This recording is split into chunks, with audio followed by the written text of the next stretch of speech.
Nabudol ako. Yan ang panibagong patutsada ni Vice President Sara Duterte sa katandem noong 2022 elections sa si Pangulong Bongbong Marcos. Sinabi ito ng bise sa isang event ng PDP laban sa Hong Kong.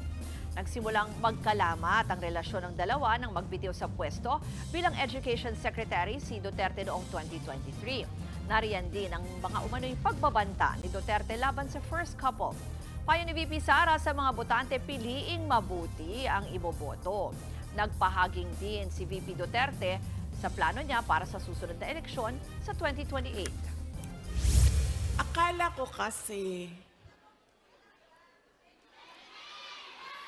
gusto niya ng mas magandang bayan, mas maayos na Pilipinas kung ano yung pinagdaanan natin noon.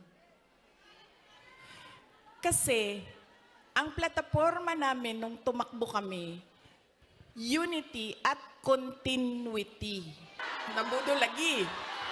Sa darating na halalan, pag-isipan na natin ang ating iboboto.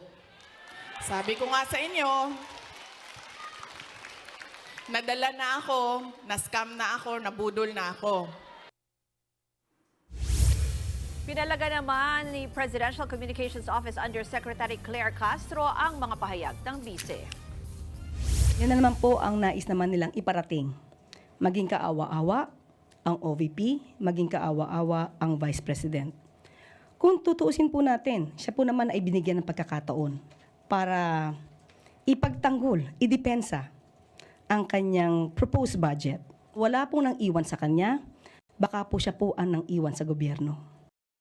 Mga kapatid, ako po si Ruth Cabal. Maging maalam at may pakialam sa mga may init at rumaratsyadang balita sa Frontline Express. Para maging updated sa balitaan, mag-subscribe lang sa social media pages ng News 5.